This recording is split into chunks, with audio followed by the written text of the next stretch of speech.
Escuchamos a Johnny Mathis en el tema navideño It's Beginning to Look a Lot Like Christmas de Meredith Willson. Este es el Observatorio Racionalista, audición creada y dirigida por Jorge Alfonso Ramírez, que se transmite por Radio 1000 de Asunción, Paraguay, en el 1000 del dial AM y en la web www.radio1000.com.pi. Para respetar la cuarentena estamos transmitiendo a distancia. Los invitamos a dejar comentarios y sugerencias en Facebook Observatorio Racionalista, página oficial. Como el miércoles 30 la Argentina legalizó el aborto hasta la semana 14 de embarazo, y el periodista Luis Vareiro trató muy bien el tema aborto en otro contexto, más el hecho de que los Provida venían pasando de nuevo un video del médico argentino Abel Albino, que testimonió en 2018 ante el Senado argentino como experto en contra de la legalización del aborto voluntario, decidí reexaminar el tema. Creo que puede ser útil revisar lo que, desde dos enfoques opuestos, dijeron Vareiro y el doctor Albino, porque el tema va a aparecer en Paraguay tarde o temprano. Para los que quieran oír más, les recuerdo que el aborto lo tratamos ya en los programas del 5 y el 19 de mayo de 2018. Los pueden bajar de Observatorio Racionalista, página oficial iVoox, IVOX.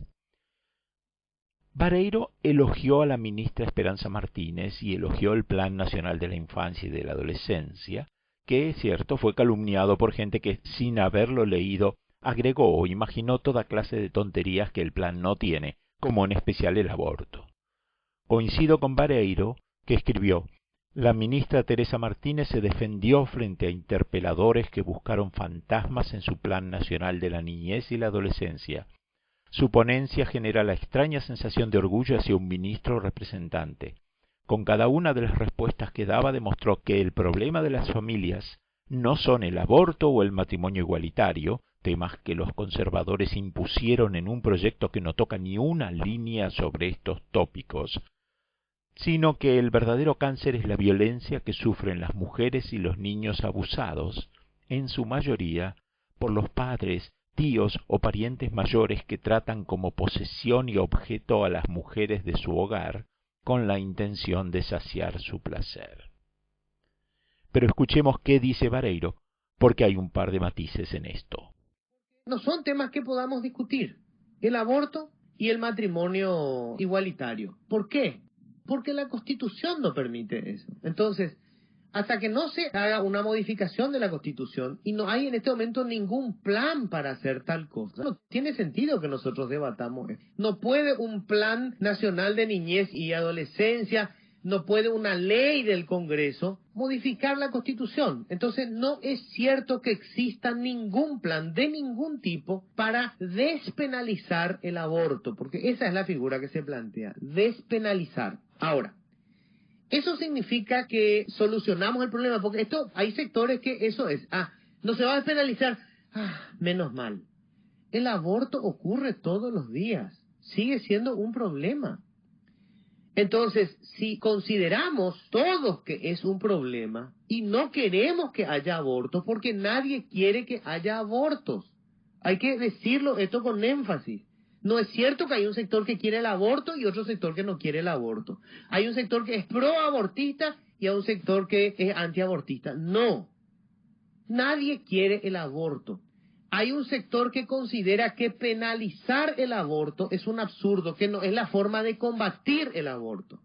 Que para combatir el aborto hay que permitir que el Estado reciba a los que se están practicando hoy abortos en la clandestinidad y pueda guiar a esa persona para que esto no sea una costumbre, no sea una rutina. Estoy de acuerdo con casi todo lo que dice, salvo un par de cosas. Es cierto que no hay ningún plan para despenalizar el aborto, pero no sé de dónde deduce Vareiro que la Constitución de Paraguay no permite legalizar el aborto. Si él se basa en el artículo 4 de la Constitución, se equivoca. El artículo 4 de la Constitución del Paraguay dice: del derecho a la vida. El derecho a la vida es inherente a la persona humana. Se garantiza su protección en general desde la concepción.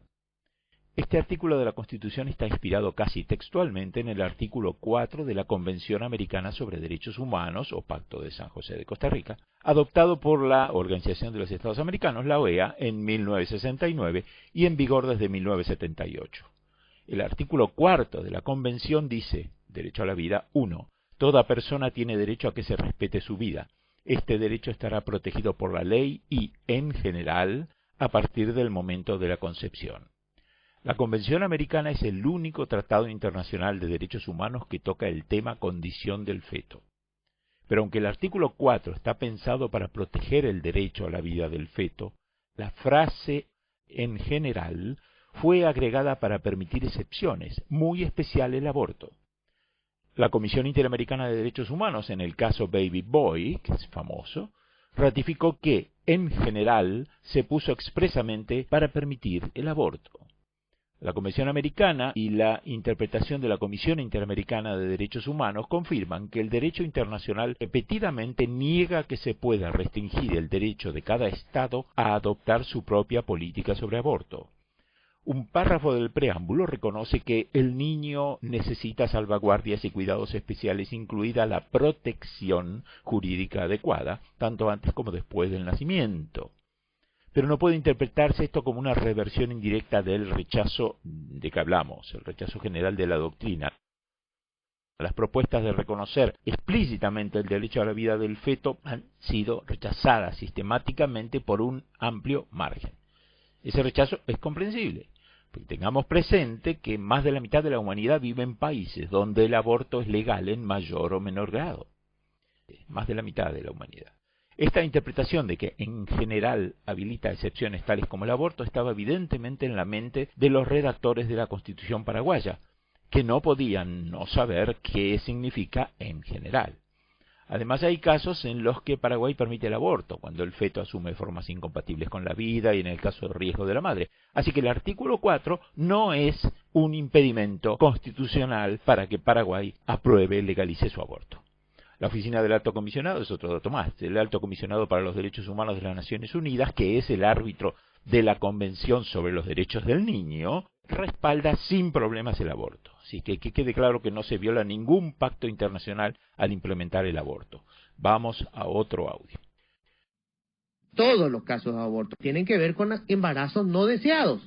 Y cuando vemos cuáles son los embarazos no deseados, encontramos una cantidad aterradora de niñas que fueron víctimas de abuso o que tuvieron relaciones siendo menores de edad, lo cual igual es un abuso. Porque por ahí salió un atorrante médico a decir de que está demostrado que las niñas de los 14 años tienen sexo consentido. No existe sexo consentido cuando son menores de edad, se considera abuso igual. El tema que menciona Vareiro es espinoso, difícil de tratar sin ser sospechado de promover la pedofilia. Pero de todas maneras lo tengo que decir.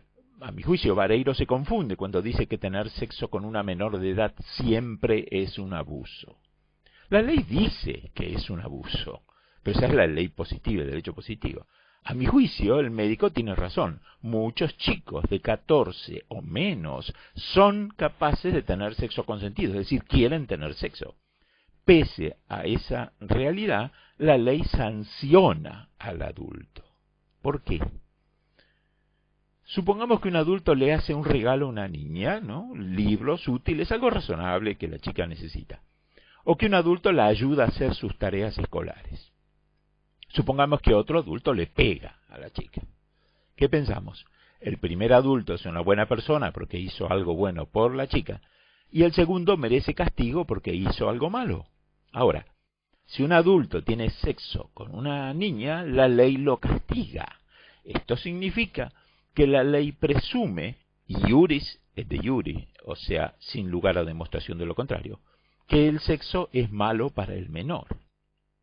Esta idea me suena a un pasado victoriano y prejuicioso que consideraba toda forma de sexo, quizás inclusive el dirigido a la reproducción, como algo malo, pecaminoso, despreciable, inferior a la abstinencia, algo que a lo sumo se toleraba. Como dice Pablo de Tarso, si no hay más remedio, cásese, porque es preferible casarse que quemarse en el infierno. Pero esta idea de castigar el sexo según la edad, además supone, de modo irreal, que una niña puber pero menor de edad no puede tener deseos sexuales, que no ve TV, ni navega en la web, ni habla con sus amigas de sexo, que es inocente y pura, y que si tiene sexo es porque la engañaron. Cree la ley que hay que proteger a los chicos porque los menores no pueden advertir lo malo que es el sexo. Estas normas que castigan a todos los que tengan sexo con un menor y que castigan al menor obligándolo a la abstinencia justo en la edad en la que sus impulsos son más fuertes.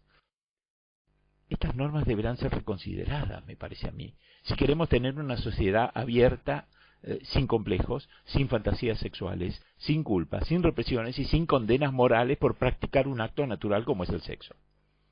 Como en ningún momento de la historia los adultos represores lograron que la mayoría de sus jóvenes se mantengan vírgenes hasta el matrimonio, debemos enfrentar la realidad y, como dice Vareiro, proteger a esos chicos de los riesgos de enfermedades de transmisión sexual y embarazos usando medidas adecuadas, no usando persecución. Por supuesto, mi planteo presume que hay total y libre consentimiento del menor en tener sexo con un adulto que le atrae. Y no se refiere a los casos horribles que menciona Vareiro y que le preocupan al plan, donde hay niñas que son abusadas por familiares. Cuando un menor vive con un adulto, el adulto tiene un deber de protección y cuidado del menor y el derecho de guiarlo y orientarlo, pero claro está, tener sexo con el menor a su cuidado no es un derecho del adulto. Yo no considero que sean animales o salvajes o retrógrados los que creen que no se tiene que despenalizar, porque tienen un principio religioso que yo respeto profundamente y que es que creen que el alma existe desde el momento mismo de la concepción, que el alma es una creación divina y que por lo tanto están ellos cortando o interrumpiendo una vida que es sagrada desde el punto de vista religioso. Sin ser creyente, yo también considero que la vida es un fenómeno irrepetible. Y tampoco estoy de acuerdo con la interrupción de la vida, siempre que se pueda evitar. Quiero cerrar nomás recordando esto. Todos somos pro vida. Todos. Pero no esta corriente radicalizada que limita o restringe el debate a algo que ni siquiera está en debate. El aborto no está en debate. Somos pro vida porque creemos que hay que defender la vida antes y después del nacimiento. Más adelante, Vareiro dice correctamente que hay que legalizar el aborto porque prohibirlo no lo elimina, sino solamente lo esconde. Y tiene razón cuando dice que nadie quiere más abortos. Puedo agregar que lo que pasa es que los antilegalización quieren disminuir los abortos con prohibición, represión, persecución y castigo. Y otros, como Vareiro y yo, y otros más, claro, creemos que hay que reducir los abortos mediante educación y prevención.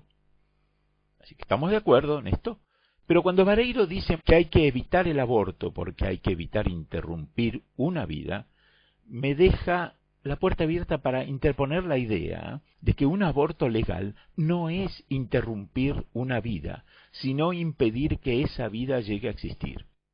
En general, el aborto legal ocurre en el primer trimestre, y en ese momento la madre no ha formado aún un número mínimo de células, sobre todo no ha formado las del sistema nervioso. En el primer trimestre hay un conjunto parcial muy incompleto de células humanas que funcionan cada una por separado. Claro, los creyentes responden a este argumento que todos somos conjuntos de células. Esto es cierto. Pero las gestaciones de primer trimestre son solamente conjuntos parciales de células, mientras que los humanos y los otros animales que hemos nacido somos grupos completos de células y no somos solamente grupos de células, porque hay una coordinación. Para que exista un ser cuya vida se pueda truncar con el aborto, se necesita un sistema nervioso en funcionamiento y conectado a la corteza cerebral. Antes de eso no hay conciencia, que es la capacidad de interactuar con el entorno y percibirse a uno mismo, y tampoco hay sintiencia, que es la capacidad de sentir dolor o placer. Esta conexión ocurre con absoluta seguridad después de la semana 20. En algunos casos hay quienes hablan después de la semana 30. depende seguramente de cada bebé y un poco en cuestión de discutir, pero en todo caso en el aborto legal, que normalmente se propone alrededor de la semana 12 como límite, 13, 14, primer trimestre, no hay posibilidad de matar a nadie, solamente de destruir un grupo de células que todavía no tienen conciencia ni sintiencia, aunque tengan el ADN de un humano. Pero eso tampoco es argumento. Se pueden clonar células humanas, van a tener el ADN de un humano. Si después las destruimos, sería un homicidio en masa. Y si derramamos sangre, que por supuesto tiene ADN de un humano, es otro homicidio. Dicho esto, coincido con la nota de Luis Vareiro, por supuesto. Bueno, el doctor Abel Albino es un pediatra del Opus Dei que, por ejemplo, no recomienda el pecho materno, sino prefiere la leche infantil en polvo, y dice que la homosexualidad es una enfermedad. En fin. Bueno, escuchemos su definición de aborto y aprovechemos para revisar conceptos. Matar a un niño es abortar. Es matar a un niño cuando todavía no está en posibilidades de vivir fuera del útero. Es la expulsión violenta. Esa es la definición de los libros de obstetricia. Expulsión violenta del niño cuando todavía no está en condiciones de viabilidad. ¿Qué tal? La primera falacia que usa es llamar niño al feto, que va a repetir una y otra vez toda su presentación. Cuando llamamos niño a un feto, hacemos una apelación al patetismo. ¿Quién puede matar a un niño? Que es algo distinto de un feto. Ninguna filosofía moral puede tolerar la matanza de bebés, pero el aborto legal, como dijimos, no es matar chicos. Esa definición que él trae debe de ser un invento. La definición médica normal no incluye la palabra niño, que tanto le gusta, sino feto, como corresponde, la palabra técnica, y tampoco he visto la palabra violenta en otras definiciones. Violenta, se me ocurre, la agregó para impactar más, sospecho, qué sé yo. Pasemos al siguiente clip. La Academia Nacional de Medicina, el Tribunal Supremo de la Medicina Argentina, el Tribunal Supremo de la Medicina Argentina, ¿qué nos dice? Que es un ser humano, que es un sujeto de derecho, que matar a un embrión es matar a un ser humano y que la objeción de conciencia debe ser respetada. Artículos 14, 19 y concordante Constitución Nacional. Hace décadas que la Academia Nacional de Medicina de la Argentina es un depósito de dinosaurios que no sirven para otra cosa. Siempre a contramano de la historia, no solamente en este caso. Bueno, aquí la Academia se pronuncia sobre lo que es un ser humano. Eso no es un tema médico, sino filosófico y finalmente legal, conforme la creencia de una sociedad. Ser humano es lo que definamos convencionalmente como ser humano. Los médicos pueden decir de qué se compone un cigoto o un feto o cómo funcionan, pero no pueden decidir cuál es su naturaleza filosófica o jurídica. No pueden, por ejemplo, declarar que el feto es sujeto de derechos, porque no se puede ser sujeto de derechos sin ser sujeto de obligaciones, y el feto no puede contraer obligaciones. Por otra parte, Albino no menciona que, en cambio, la Academia Nacional de Ciencias de la Argentina, que incluye especialistas en ciencias biológicas, en psicología, sociología y otras materias relevantes a este tema, está muy a favor de la legalización del aborto. Finalmente, este médico imaginativo dice que la objeción de conciencia debe ser respetada, lo que en general es aceptada por todo el mundo, pero con un matiz. Un médico que esté en contra del aborto no debe ser obligado a hacer un aborto legal, salvo que no haya otro médico disponible. En ese caso, los derechos de la paciente a tener un aborto, si lo pide, se sobreponen a las convicciones personales del médico. Como escucharon, este doctor Albino fundamenta el tema objeción de conciencia en 2 artículos de la Constitución argentina. Pero no se molesten en buscarlos porque francamente no veo que tengan nada que ver con la objeción de conciencia. Parece que Albino se confundió con la Constitución de Paraguay, que en su artículo 37 sí plantea claramente el derecho a la objeción de la conciencia. Dice la Constitución de Paraguay. Se reconoce la objeción de conciencia por razones éticas o religiosas para los casos en que esta Constitución y la ley la admitan. Eso es objeción de conciencia en serio. Bueno, vamos al próximo pasaje. ¿Es el cuerpo de la madre como el apéndice o como la vesícula? No, señor, está dentro del cuerpo de la madre, que es distinto. Este argumento, que no está acá esbozado, pero está claro a dónde quiere ir, este argumento de Albino nos demostraría también que una mujer no puede decidir que la curen si tiene una lombriz solitaria o un cáncer, porque igual que el cigoto, embrión o feto, la lombriz y el cáncer no son su cuerpo, sino cosas que están dentro de su cuerpo. Si no se puede tocar el cigoto, etc., entonces tampoco se puede interferir con los parásitos o con el cáncer. Pero claro que no, van a decir los pro vida, la lombriz hay que sacarla porque es un parásito que daña la salud de la mujer. Y esto es lo interesante, porque una de las definiciones de parásito es animal o planta que vive en o sobre otro, el anfitrión, del que obtiene alimento, o bien organismo íntimamente asociado y metabólicamente dependiente de otro organismo vivo, el anfitrión, para la finalización de su ciclo de vida y que es típicamente perjudicial para el anfitrión. Otra, organismo que vive en, con o sobre otro organismo. Los parásitos se benefician de la asociación sin contribuir al anfitrión, por lo general causan algún daño al anfitrión. Hay otra definición que dice que el parásito se mete en el organismo en contra de la voluntad del anfitrión. Adviertan que esa definición de parásito le va muy bien a la definición de cigoto, embrión o feto no deseado. La filósofa moral Judith Jarvis Thomson, que murió este 20 de noviembre, argumentó que incluso si el feto fuera una persona con derecho a la vida, hay límites en lo que el Estado puede obligar a hacer a las mujeres que llevan fetos en sus cuerpos. Si las mujeres tienen derecho sobre sus propios cuerpos, entonces tienen derecho a que sus cuerpos no sean usados por otros en contra de su voluntad. El Estado no tiene derecho a obligar a alguien a donar el uso de su cuerpo a otra persona, incluso si esa persona está en extrema necesidad. Ella tiene un famoso ejemplo. Una persona despierta conectada a un violinista famoso que morirá si la persona se desconecta antes de 9 meses de recuperación del violinista. Sería virtuoso que la persona acepte quedar enganchada 9 meses, pero eso no es requisito de la moralidad.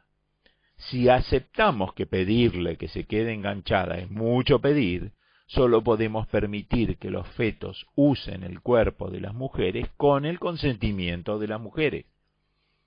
Importa también la igualdad de género. Si en general no obligamos a mujeres ni hombres a donar el uso de sus cuerpos a otros, incluso en casos de extrema necesidad, ¿por qué creemos que estamos justificados en solo obligar a las mujeres?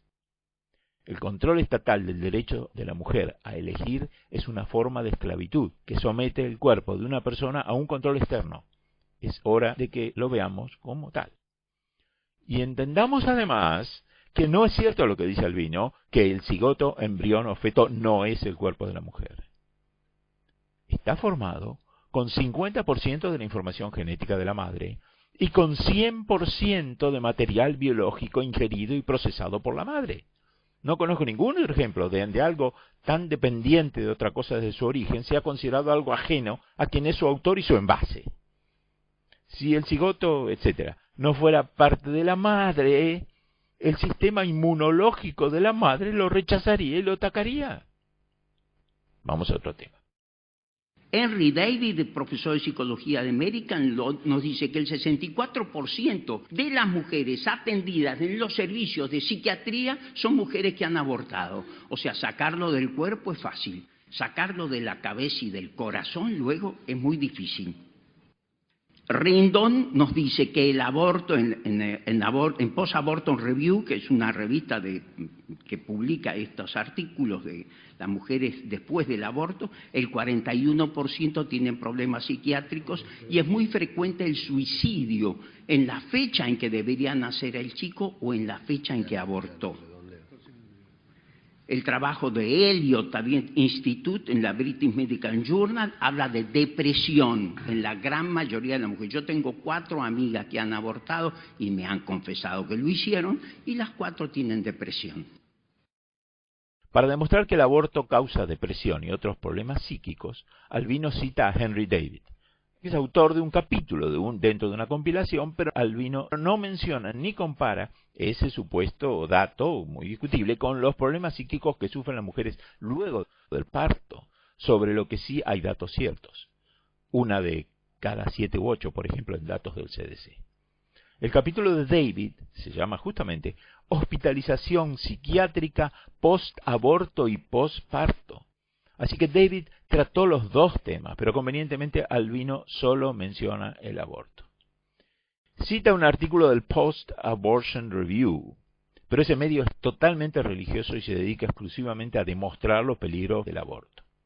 David Reardon, el especialista que nombra Albino, es serio, pero su opinión sobre problemas mentales por el aborto y también el abuso previo, esto es importante, no sirve mucho si no pensamos las alternativas.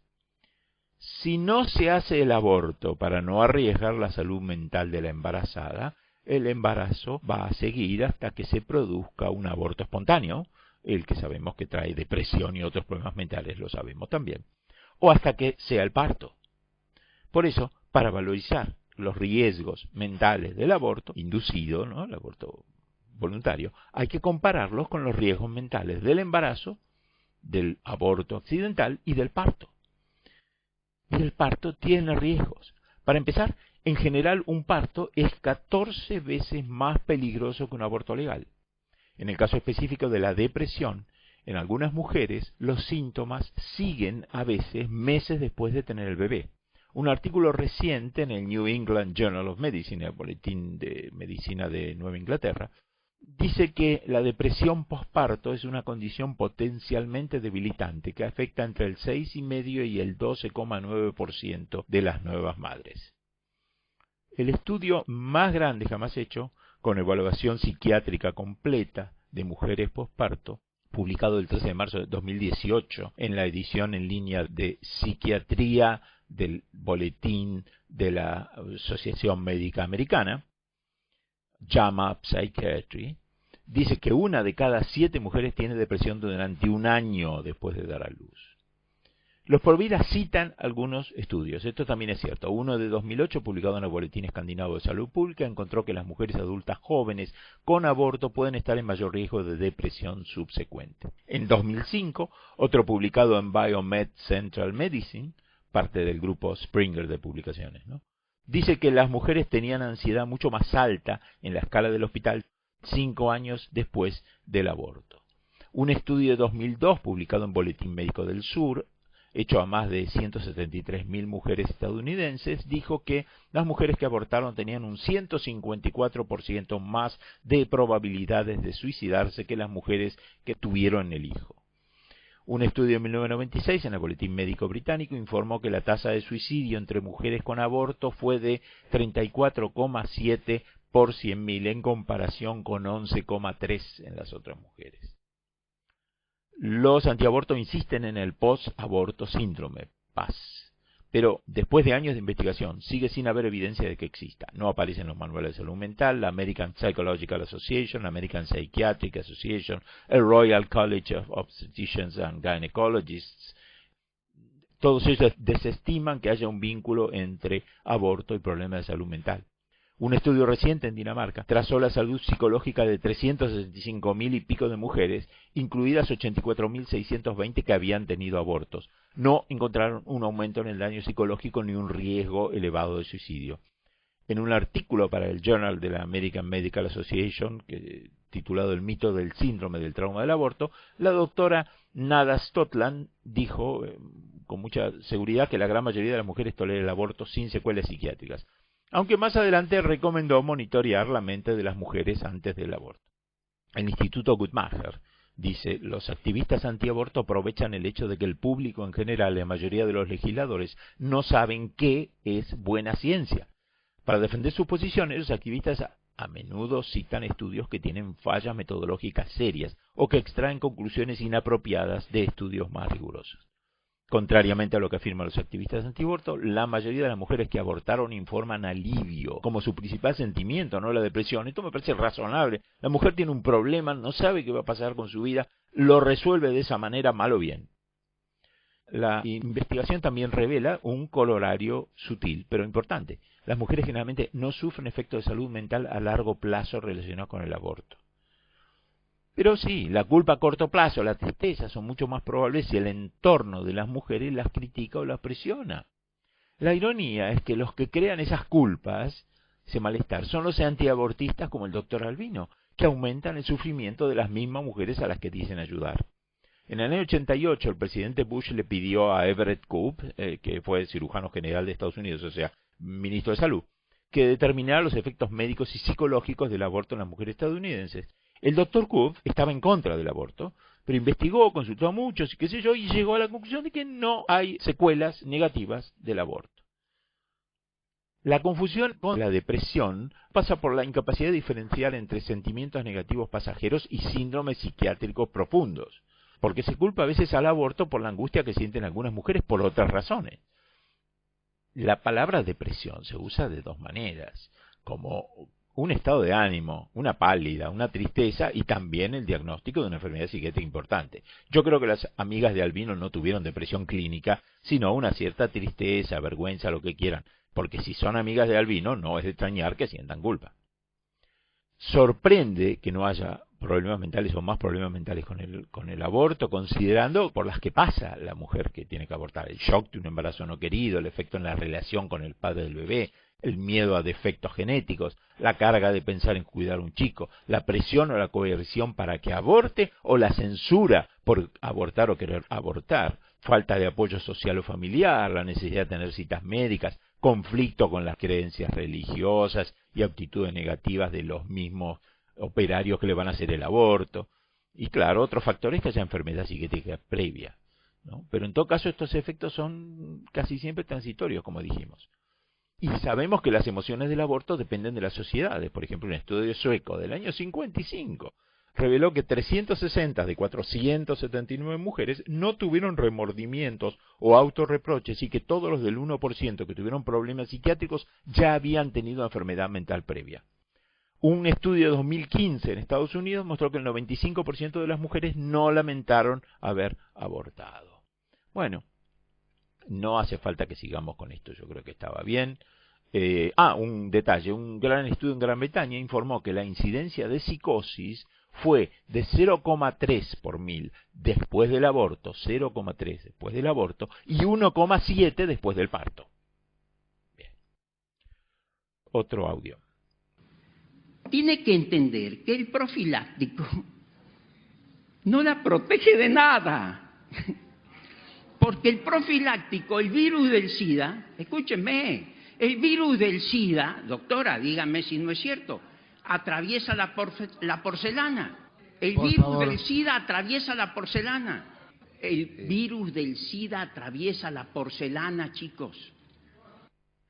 Albino dice con total desvergüenza que los preservativos no detienen el VIH. No le importa que la gente se enferme y quizá muera. Dice lo que le dicte la Iglesia, que evidentemente llegó a la conclusión de que si todo el mundo usa preservativos, el número de cristianos no va a aumentar y necesita desesperadamente contrarrestar la caída del número de cristianos en el mundo. No importa si un porcentaje de cristianos muere o se enferma de SIDA, lo importante son los números. O no, me equivoco, a lo mejor es otra la razón, pero lo cierto es que ese es el resultado. La OMS dice que los condones, cuando se usan bien y siempre, son muy eficaces en la prevención del VIH y otras infecciones de transmisión sexual. Mucha evidencia científica muestra que tienen un 80% o más de efecto protector contra el VIH y otras enfermedades de transmisión sexual. No hay evidencia científica de que el uso correcto del condón haya llevado a alteraciones en el comportamiento sexual o a un aumento de la toma de riesgos, digamos, uso condón, vamos a hacer locuras. No hay evidencia de esto. En 1989, Tailandia empezó un programa de uso del condón en trabajadoras sexuales. Y las infecciones de transmisión sexual pasaron de un nivel alto a casi cero. Así que el gobierno expandió el programa a todo el país en 1991. Las venerias clásicas son un indicador muy bueno para el VIH. Después de que bajaron más del 95% de las venerias clásicas, también cayó el VIH. Se hizo un seguimiento de 2 años a parejas monógamas, o algo así como un centenar o dos, donde en esas parejas uno de los dos tenía VIH al empezar. Y se vio que en las parejas que usaban el preservativo bien y siempre, el otro miembro no se contagió en ningún caso. Escuchemos el próximo clip. Esto como un problema de salud pública, cuando en realidad mueren tantas mujeres, de accidentes cardiovasculares 48.000, de cáncer 31.000, por desnutrición 560 y por aborto 31. Es el 0.05% de la problemática de la mortalidad femenina. Y todo el país está movilizado para imponer el aborto. Y no hay cloacas en el 50% del país. No hay agua en el 30% del país. Me parece sorprendente. Cuando digo que hay un 50% de déficit de cloaca, digo que hay 20 millones de argentinos que no tienen cloacas. Eso es un problema de salud pública. Eso es un problema que debemos abordar. Esto debería ser política de Estado. Bueno, acá aclaremos que las 31 muertes, datos del año 2016, en Argentina no son por aborto inducido, sino específicamente por aborto clandestino. O sea que con aborto legal las cifras podrían muy bien bajar a 0. Aquí la falacia de Albino es que la legalización del aborto es un problema que se puede resolver simplemente votando, es decir, es una decisión política. En cambio, la falta de agua, de cloacas, las muertes por accidentes cardiovasculares, cáncer, desnutrición, no dependen de votar solamente, sino de tener presupuestos. Y en el caso de las enfermedades, de avances científicos que no existen. Por otra parte, los problemas que cita Albino sí deben ser tratados y con gran prioridad. Pero ocuparse del agua y de las cloacas no impide deliberar y decidir en el tema aborto. Noten el término que usa, imponer el aborto, cuando en realidad los que quieren imponer a los demás son los antiabortos. A los pro elección no les parece mal que el que no quiere abortar no aborte. El aborto legal es voluntario. En cambio, la prohibición no es voluntaria. Es una imposición sobre los demás. A mí no me gusta, por lo tanto usted no puede. La Iglesia Católica puede argumentar que la vida empieza en la concepción. Pero si yo no soy católico, ninguna religión tiene derecho a imponerme su doctrina. Muchas personas religiosas insisten en que todos los embriones y todos los fetos están dotados de alma por su Dios y que en consecuencia son personas. No conozco ninguna evidencia de espíritus o almas que animen cuerpos. De hecho, toda la evidencia disponible apunta al cerebro como el centro de la conciencia. La evidencia disponible, de hecho, es muy convincente en este sentido, ¿no? Si la gente religiosa cree que los grupos de células tienen alma, entonces esas personas religiosas no deberían abortar esos grupos de células. Pero, por otra parte, no tengo por qué estar sujeto, nadie tiene que estar sujeto a los vaivenes de la Iglesia, que cambió de idea varias veces en la historia. No se sabe esto. Sin ir más lejos, nada menos que Agustín de Hipona y Tomás de Aquino, los dos grandes filósofos de la Iglesia, no creían que el alma se agregase al feto antes de un determinado momento, cuando el feto se mueve o cuando tiene aspecto humano. Y la Iglesia sostuvo algo así, eso mismo, intermitentemente, a veces sí, a veces no, hasta 1869, y recién entonces dijo que el alma entra al cuerpo en el momento de la concepción. Estrictamente, habría que ver si es desde la concepción, que es cuando el huevo se fija en el útero, desde la fertilización, que es cuando el espermatozoide entra en el óvulo. Si es desde la fertilización, tenemos un problema teológico interesante, porque a veces el huevo se parte y forma dos gemelos idénticos. ¿A cuál de los dos le va el alma? Ya que estamos en problemas teológicos, un 60% de los embarazos terminan en abortos espontáneos. La gente no sabe de esta cifra tan alta porque la mayoría de las veces el aborto espontáneo pasa antes de que la mujer se dé cuenta de que está embarazada. Pero la pregunta teológica es, ¿se salva un embrión perdido en un aborto natural y espontáneo y va al cielo con Jesús? ¿Qué sé yo? Otro audio. ¿Qué hicieron los espartanos? Mataban a todos los chicos con problemas. Los tiraban del monte Taigeto. ¿Qué quedó de Esparta? Nada. Se sabe que existieron por los historiadores. No dejaron nada, no quedó nada, no existe nada de Esparta. ¿Será que al matar sus chicos más débiles, haciendo una selección al revés, fueron matando a sus artistas, a sus literatos, a sus genios, a sus científicos? ¿O será que ya estaban tan embrutecidos que por eso cometieron la atrocidad de matar niños? Observen la falacia de comparar el tirar chicos ya nacidos con el impedir que se formen fetos en el vientre de una mujer. Es la continua prédica de que el aborto es matar chicos. Para peor, la analogía está muy equivocada. Los espartanos no fueron brutos que no dejaron nada. Albino no sabrá, pero los arqueólogos saben que el arte espartano fue grande y variado no solo por obras visuales refinadas, sino también en música, danza y poesía. Del año 650 al 550 antes de nuestra era, las artes espartanas estaban en lo mejor. Los escultores eran famosos por sus bronces y tan buenos que los invitaban a Delfos y a Olimpia, iban a otros lados. Y los bronces eran tan apreciados que se daban de regalo a visitantes ilustres de todo el mundo. La cerámica de Laconia es de una gran belleza y fue también a parar a todo el mundo conocido.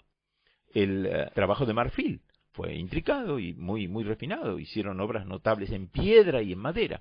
Y fueron muy buenos, como decía, música, danza y poesía. La gente viajaba cientos de kilómetros para ver la música y la danza de los festivales para el dios Apolón y las gimnopedias, que eran para los soldados jóvenes. Ahora sabemos qué es la gimnopedie de Satie. Se dice que la habilidad mostrada en estos festivales superaba a lo conocido en aquel tiempo. Y la poesía fue otro famoso punto fuerte. Y arquitectura. En el siglo II, antes de nuestra era, el historiador Pausanias documentó cientos de templos, edificios públicos, monumentos y tumbas por toda Esparta. Y la arquitectura espartana parece que era muy funcional, muy bien diseñada.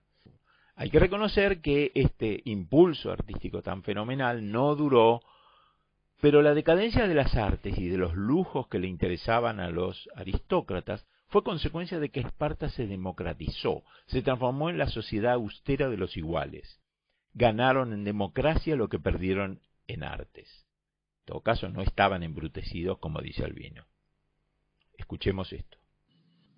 Lejeune, el gran Lejeune, el genetista francés, decía, si el embrión no es un ser humano, y no lo será nunca, déjenlo tranquilo y salve un ser humano. La Sociedad de Ginecología sueca hoy exige que al embrión se lo llame niño, para que tengan conciencia de que están matando a un niño.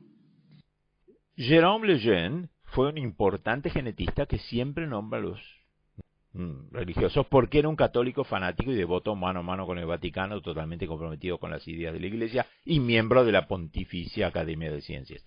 No es de extrañar que lo citen tanto. Es como Mendel, Lemaitre y Collins, los científicos que siempre nombran a los cristianos.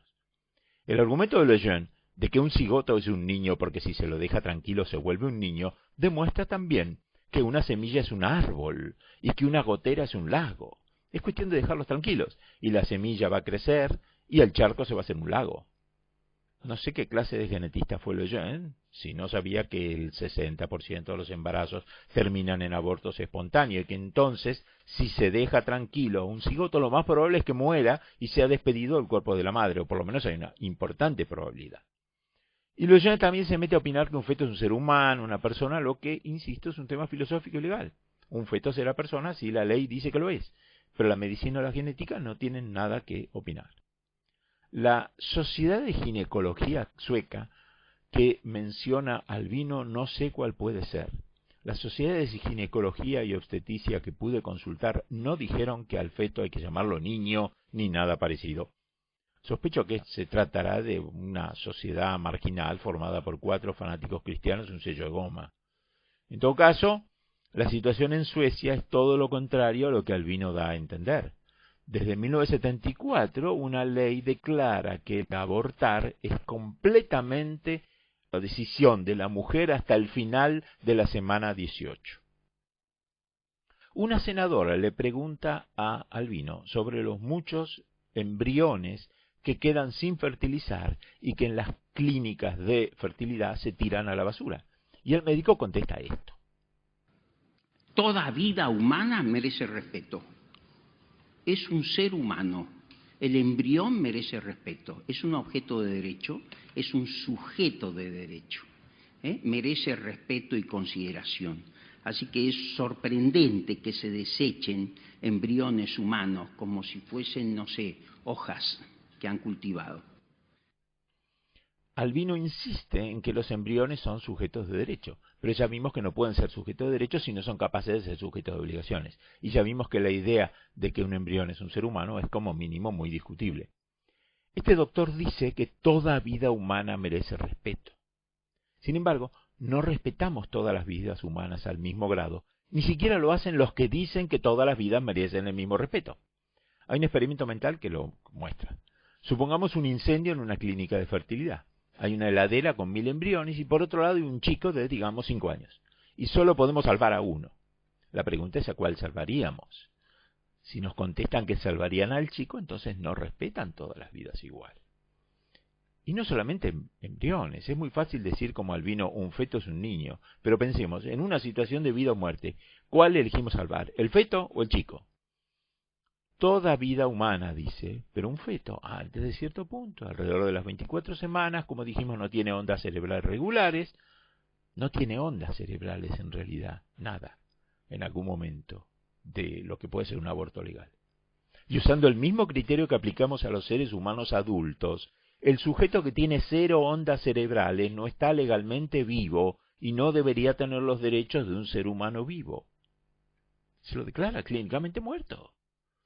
Según los estándares biológicos básicos, no es un ser vivo como lo reconocemos, no tiene pensamientos, está vivo solo en el sentido de que está vivo una planta o una parte del cuerpo, o que dicen que el vino es algo vivo. Incluso si el feto fuera del primer día de embarazo un ser humano plenamente consciente, es respetable el derecho de la madre a interrumpir el embarazo, como lo vimos, es el ejemplo del violinista Judith Thompson. Así que le damos a la gente el derecho de controlar lo que pasa dentro de su propio cuerpo. Hay excepciones muy escasas como para las personas juzgadas mentalmente incapaces de tomar decisiones racionales, pero en general la sociedad concede que las personas tienen el derecho de tomar decisiones sobre sus cuerpos, incluso si eso les hará daño a sí mismos. Digamos, no insistimos en que las personas reciban un tratamiento médico que no quieren. No exigimos que los padres donen órganos a sus hijos enfermos o otros familiares.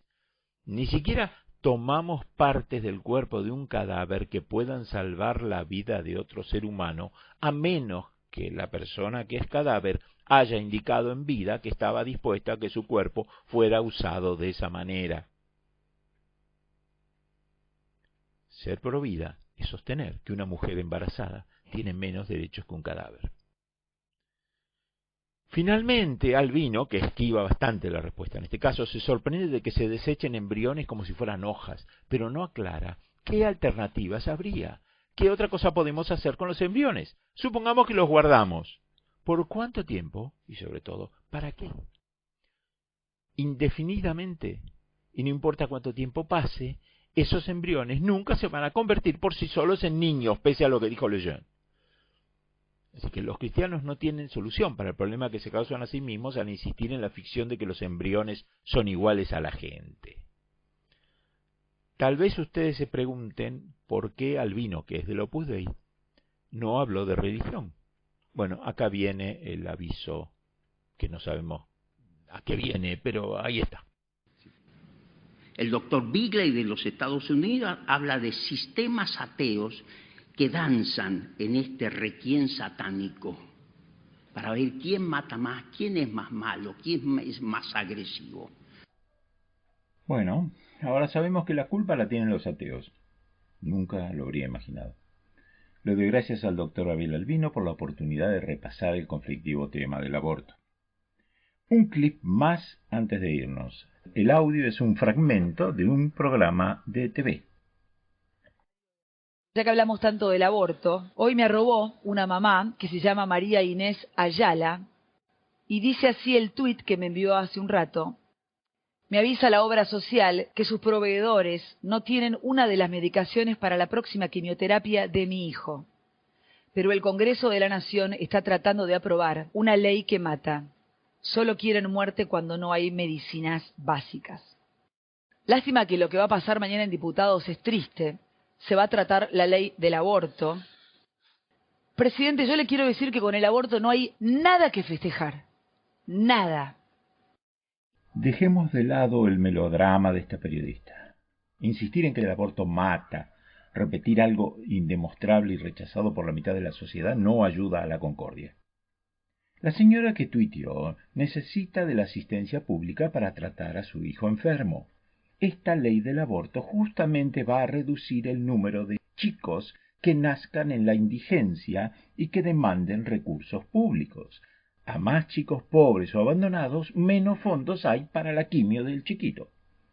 La señora y la periodista deberían ver que votar sí o no un tema convencional no es igual que asignar más fondos para ayudar a la señora que tuiteó.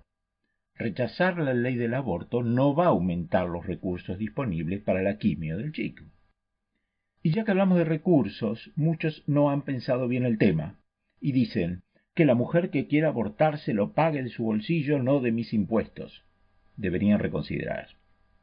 Si los contribuyentes no pagan los abortos, las mujeres pobres van a recurrir a cualquier método, ya sea cirugía por un carnicero en un callejón, o a meterse cosas en el útero, o a consumir tóxicos.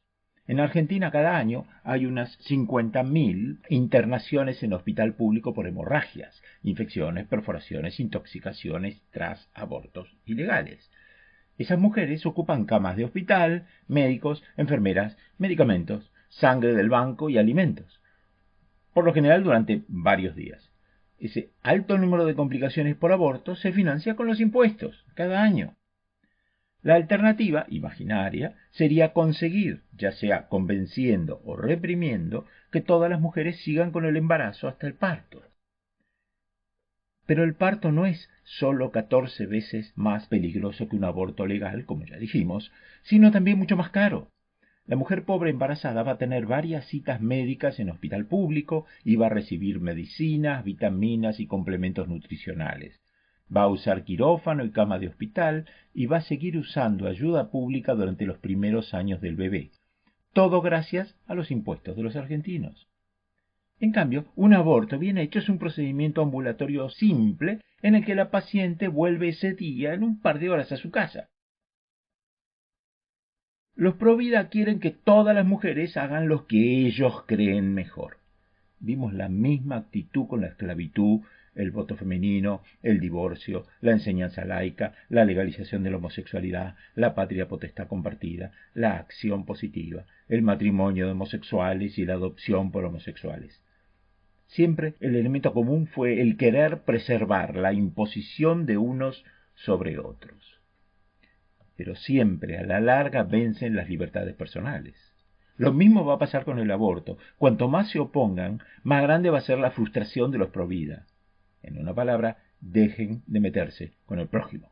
El aborto es típicamente uno de esos casos en que las minorías pueden decidir distinto de las mayorías y no hay malas consecuencias para nadie. La Unión Internacional Humanista y Ética, con sede en Ámsterdam, desde 1952 reúne docenas de organizaciones humanistas y seculares que luchan por la libre expresión de las ideas religiosas y políticas. Y la Unión postula este principio con el cual me gustaría despedirme, que está directamente ligado al aborto. Proponen esto: todo niño debe tener el derecho de nacer y crecer en un hogar donde sea deseado.